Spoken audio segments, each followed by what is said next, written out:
Hai semua, Assalamualaikum dan selamat sejahtera saya ucapkan kepada murid-murid yang saya kasihi. Bertemu lagi di dalam kelas sejarah tahun 4 bersama saya Puan Nur Ain.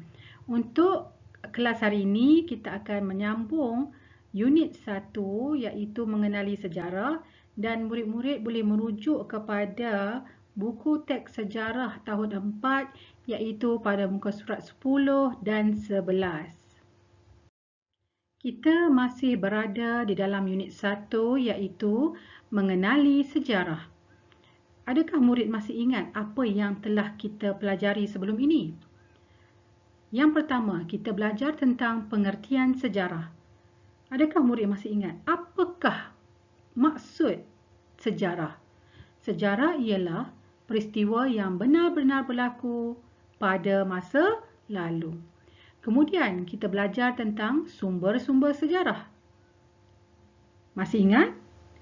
Dan setelah itu kita belajar tentang kaedah penyelidikan sejarah.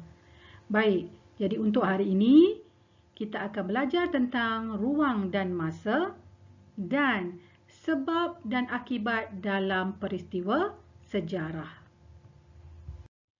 Sebelum kita mula, mari kita lihat dahulu apakah objektif pembelajaran pada hari ini.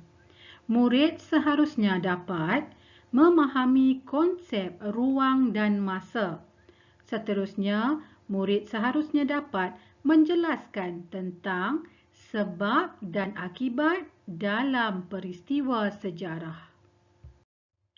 Baik murid, mari kita lihat konsep ruang dan masa. Apakah itu ruang dan masa?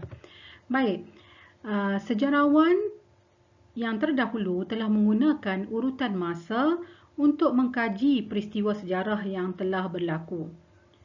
Apakah itu urutan masa? Baik, urutan masa dikenali sebagai kronologi. Jadi murid kena ingat, kronologi ialah urutan masa yang mana sejarawan menggunakan urutan masa itu untuk mengkaji peristiwa sejarah. Baiklah murid-murid. Konsep masa juga boleh dibahagikan kepada 3, iaitu dekad. Dekad ialah tempoh 10 tahun. Yang kedua, abad. Abad ialah di dalam tempoh 100 tahun dan alaf. Alaf ialah tempoh 1000 tahun. Jadi murid kena ingat, dekad 10 tahun, abad 100 tahun, alaf 1000 tahun. Konsep masa juga boleh dilihat mengikut zaman, iaitu sebelum Masihi. Sebelum Masihi ini bermaksud peristiwa yang berlaku sebelum kelahiran Nabi Isa. Dan kita boleh nyatakan zaman Masihi, iaitu peristiwa yang berlaku selepas kelahiran Nabi Isa. Jadi, kita boleh bahagikan masa kepada dua zaman, zaman sebelum Masihi dan zaman Masihi. Baik murid, murid boleh merujuk rajah garis masa ini di dalam buku teks masing-masing ya. Baik, kita boleh lihat sebentar tadi saya ada nyatakan bahawa masa boleh dibahagikan kepada 3, iaitu dekad, betul, dekad, abad dan juga alaf. Dan masa juga boleh dilihat menerusi zaman, iaitu yang pertama zaman sebelum Masihi, iaitu zaman di mana peristiwa yang berlaku sebelum kelahiran Nabi Isa, dan zaman Masihi iaitu zaman selepas kelahiran Nabi Isa. Jadi murid boleh lihat di sini ya, dekad bersamaan dengan 10 tahun, okey, abad 100 tahun dan alaf 1000 tahun. Jadi murid kena faham pengertian bagaimana kita menerangkan tentang masa. Masa boleh dibahagikan kepada 3, iaitu dekad, abad dan alaf, dan juga boleh diceritakan menerusi zaman, iaitu zaman sebelum Masihi dan zaman Masihi. Baik murid, seterusnya kita akan melihat subtopik yang terakhir di dalam unit 1 iaitu sebab dan akibat dalam peristiwa sejarah. Jadi kita nak tengok, kita nak lihat apakah itu sebab dan apakah akibat di dalam peristiwa sejarah. Baik, seperti di dalam gambar yang murid dapat lihat, ini adalah satu peristiwa. Baik, mungkin peristiwa ini merupakan satu sejarah kepada murid perempuan itu. Jadi peristiwa ini dinamakan sebagai Hari Anugerah Kecemerlangan Akademik. Sebab, apakah itu sebab? Kenapa diadakan Hari Anugerah ini? Kita dapat lihat iaitu sebabnya untuk menghargai murid yang cemerlang dalam bidang akademik. Itu sebab peristiwa ini berlaku. Dan apakah akibat daripada peristiwa ini? Murid belajar dengan tekun. Sebab murid mahu dihargai, jadi mereka akan belajar dengan lebih tekun. Ini yang dimaksudkan sebab dan akibat dalam peristiwa sejarah. Ini merupakan salah satu contoh sahaja ya. Baik murid, mari kita lihat contoh yang kedua. Bagaimana apakah itu sebab dan akibat di dalam peristiwa sejarah. Baik, kita lihat peristiwa ini ya.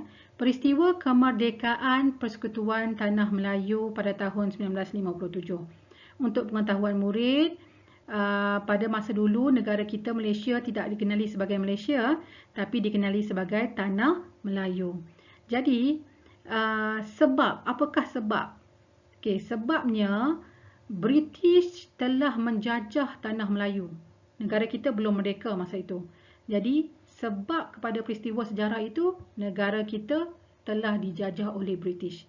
Akibat daripada sebab itu menyebabkan akibat daripada negara Tanah Melayu, akibat daripada Tanah Melayu dijajah, rakyat bangun berjuang untuk membebaskan Tanah Melayu daripada penjajah. Jadi sebab kepada peristiwa kemerdekaan itu ialah British menjajah Tanah Melayu. Akibat daripada itu, kesan daripada itu, rakyat telah bangun berjuang untuk membebaskan Tanah Melayu daripada penjajah. Jadi boleh kita lihat ya, sebab dan akibat dalam peristiwa sejarah akan memberikan lebih pengetahuan. Jadi kita lebih faham tentang kesan peristiwa sejarah. Kalau kita tidak berada pada tahun 1957, kita memang tidak berada pada masa itu, tetapi kita belajar sebab dan akibat daripada peristiwa ini. Baik, jadi berdasarkan pemahaman tersebut, berdasarkan apa yang kita faham, kita dapat mengambil iktibar dan pengajaran daripada peristiwa sejarah. Okey, itulah pentingnya kenapa kita perlu memahami sesuatu peristiwa sejarah, sebab dan akibat supaya kita boleh mengambil pengajaran dan iktibar. Okey, saya boleh bagi satu contoh peristiwa sejarah pada masa kecil yang mana kita bermain dengan benda yang berbahaya. Contohnya bermain dengan pisau. Itu adalah sejarah buat kita. Jadi kita belajar daripada sejarah itu, bila kita bermain dengan pisau, tangan kita boleh luka. Jadi kita belajar daripada itu. Kita mengambil iktibar, kita ambil pengajaran. Selepas ini, sekiranya kita nak menggunakan pisau, kita akan lebih berhati-hati.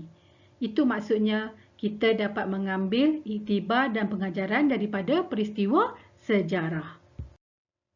Baik murid, kita telah mempelajari unit 1 iaitu mengenali sejarah. Jadi mari kita imbas semula apakah yang telah kita pelajari sebelum ini. Yang pertama, pengertian sejarah. Adakah murid masih ingat? Apakah yang dimaksudkan dengan sejarah? Sejarah ialah peristiwa yang benar-benar berlaku pada masa lalu. Seterusnya, kita telah mempelajari tentang sumber-sumber sejarah. Terdapat dua sumber sejarah, sumber primer dan sumber sekunder. Kemudian kita melihat kepada kaedah penyelidikan sejarah. Terdapat 3 jenis kaedah. Yang pertama ialah kaedah arkeologi atau kaedah gali cari.